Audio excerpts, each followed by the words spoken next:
कांग्रेस अध्यक्ष मल्लिकार्जुन खड़गे ने मोदी को बोला आतंकी, मगर बयान में एंट्री हो गई नायडू की। जी हां, नायडू की एंट्री। क्या पीएम मोदी पर आतंकवादी वाले कमेंट करके जिस तरह से बीजेपी ने विक्टिम कार्ड खेलने की कोशिश की, क्या वो दाव अब उल्टा पड़ गया है? कांग्रेस के अध्यक्ष मल्लिकार्जुन खड़गे ने एक बयान दिया और बयान को लेकर सीधे तौर पर कांग्रेस को घेरने की कोशिश शुरू होगी। तमाम टीवी चैनल्स पर यह बयान छा गया क्योंकि सीधे तौर पर मल्लिकार्जुन खड़गे ने तमिलनाडु में प्रचार के दौरान कह दिया पीएम मोदी को आतंकी। तमिलनाडु और पश्चिम बंगाल में महज 24 घंटे से भी कम का वक्त बचा है। वोटिंग चंद ही घंटों के बाद शुरू होने वाली है। हो सकता है जब आप ये वीडियो देख रहे हो तब वोटिंग चल रही हो, लेकिन 23 तारीख की जो वोटिंग का दिन मुकर्रर है उससे पहले मल्लिकार्जुन खड़गे एक बयान देते हैं जिसमें प्रधानमंत्री नरेंद्र मोदी को आतंकवादी कहते हैं, टेररिस्ट, और इसको लेकर एआईएडीएमके की आलोचना करते हैं। एआईएडीएमके को क्या हो गया है? वो प्रधानमंत्री के साथ खड़े हुए हैं, मोदी के साथ खड़े हुए हैं, खड़गे कह रहे थे, और कहते कहते ये कह गए टेररिस्ट है वो। अब बात बीजेपी ने पकड़ ली। खैर, बीजेपी इसके लिए जानी जाती है। प्रधानमंत्री का अपमान से जोड़ दिया, और ये केवल अपमान पीएम मोदी का नहीं, ये अपमान देश का है। ये कहते हुए बीजेपी ने चुनाव प्रचार में जमकर अब इसको उठाना शुरू कर दिया है। इस मुद्दे को बीजेपी ने कांग्रेस की आलोचना करते करते चंद्रबाबू नायडू को भी क्या लपेट दिया। अब आप कहेंगे चंद्रबाबू नायडू का क्या लेना देना? दरअसल मल्लिकार्जुन खड़गे से पहले यह जुबान पर जो शब्द आए थे वो चंद्रबाबू नायडू के आए थे। जी हां, बिल्कुल सही कह रहा हूं मैं आपको। चंद्रबाबू नायडू ने खुले तौर पर, जब एक वक्त था तब कहा था मोदी जी को टेररिस्ट। अब जो मल्लिकार्जुन खड़गे हैं वो कह रहे हैं कि मैंने टैक्स टेररिस्ट कहा था, यानी जो टैक्स थोपते हैं, बिजनेस आर्टिकल में लिखे जाते हैं इस तरह के शब्द, वो कह रहे हैं मैंने इसी टैक्स टेररिज्म की बात की थी। मतलब जो देश भर में टैक्स के नाम पर आतंकवाद है उसका जिक्र मल्लिकार्जुन खड़गे कह रहे हैं मैं कर रहा था, मैंने आतंकवादी शब्द का इस्तेमाल नहीं किया। लेकिन खैर, जो बयान दिखाई दे रहा है उसमें लग रहा है कि खड़गे ने यह बात बोली है। लेकिन सोशल मीडिया पर जैसे ही यह बयान छाया, अमित शाह ने इस बयान को जैसे ही चुनावी रैलियों में उठाना शुरू किया, पीएम मोदी का अपमान यह कहते हुए किरण रिजिजू सामने आए, चुनाव आयोग को शिकायत तक कर दी गई और कहा कि यह मॉडल कोड ऑफ कंडक्ट है, कार्रवाई होनी चाहिए मल्लिकार्जुन खड़गे पे। अश्वनी वैष्णव बकायदा एक कदम आगे निकल गए और कहा कि यह पूरे 140 करोड़ हिंदुस्तानियों का अपमान है। लेकिन यहां पर पेच अब फंस गया। अब आप कहेंगे कैसे? चंद्रबाबू नायडू, मैंने जिनका जिक्र किया, चंद्रबाबू नायडू ने एक बात बोली थी सोशल मीडिया पर, अब वो तैर रही है। यह बात चंद्रबाबू नायडू ने तब बोली थी जब मोदी जी ने चंद्रबाबू नायडू को अंदर करवा दिया था। कुछ साल पहले बीजेपी और चंद्रबाबू नायडू जब दो धारी तलवार, यानी कि एक म्यान में दो तलवारें, इंडिया गठबंधन के बड़े चेहरे चंद्रबाबू नायडू कभी हुआ करते थे।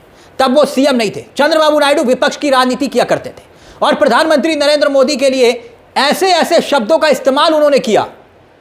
तब उस वक्त उन्होंने आतंकवादी शब्द का इस्तेमाल प्रधानमंत्री नरेंद्र मोदी के लिए, जी हां, इस्तेमाल किया, जो कि गलत था। किसने? चंद्रबाबू नायडू ने।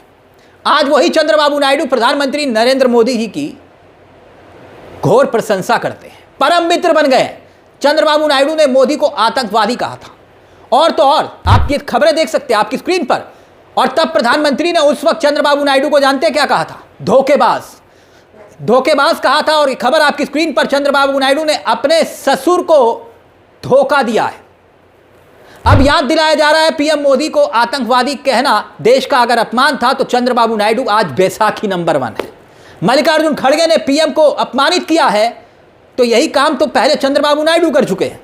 तो चंद्रबाबू नायडू आज आपकी बैसाखी नंबर 1 है। हटा दीजिए बैसाखी। बीजेपी शायद ये भूल गई थी। अब याद कीजिए, प्रधानमंत्री नरेंद्र मोदी ने एक बात और कही थी। मोदी जी ने खुद 2017 के चुनाव में कही थी। 2017 का चुनाव गुजरात में हो रहा था। गुजरात में चुनाव हो रहा था। कांग्रेस उस वक्त बिल्कुल टफ फाइट थी, बीजेपी वर्सेस कांग्रेस। रिजल्ट जो दिखाई दे रहे थे, बीजेपी बहुत करारी हार का सामना कर सकती थी। और तब उस वक्त कांग्रेस बहुत अच्छा चुनाव लड़ी थी। उस वक्त एक बयान चुनावी रैली में प्रधानमंत्री नरेंद्र मोदी ने दिया। 2017 की मैं बात कर रहा हूं। मोदी ने एक बात बोली थी मंच से, पूर्व प्रधानमंत्री डॉक्टर मनमोहन सिंह को लेकर। जिनका ध्यान तब नहीं हुआ था और तब यह बात कही थी। जानते हैं क्या कहा था पीएम ने? यह खबर देखिए आपकी स्क्रीन पर। प्रधानमंत्री के हाई कमिश्नर, पाकिस्तान के विदेश मंत्री, भारत के पूर्व वाइस प्रेसिडेंट और मनमोहन सिंह जो कि भारत के पूर्व प्रधानमंत्री थे, उस वक्त मणिशंकर अय्यर कांग्रेस के पूर्व नेता उनके घर पर मिले थे। मीटिंग रात भर तक चली और पाकिस्तान के पूर्व army director general Arshad Rafiq ने उस मीटिंग में कहा था कि गुजरात के सीएम बनना है।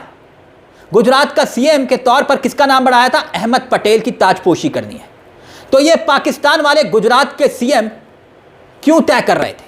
यानी पीएम मोदी का यह बयान था। और इसी बयान के बाद इतना बवाल मचा कि डॉक्टर मनमोहन सिंह सामने आए, जो आप जानते हैं कि बहुत कम बोलते थे, सिर्फ काम करते थे, बोलते कम थे। उन्होंने चिट्ठी लिखी सीधा प्रधानमंत्री नरेंद्र मोदी की आलोचना करते हुए और कहा कि आपको माफी मांगनी चाहिए। इस तरह का बयान आप कैसे दे सकते हैं? मनमोहन सिंह ने चिट्ठी लिखी थी। मुलाकात जरूर हुई थी, लेकिन मुलाकात भारत और पाकिस्तान के संबंधों को लेकर हुई थी। उसमें कहीं भी गुजरात के चुनाव का जिक्र तक नहीं था।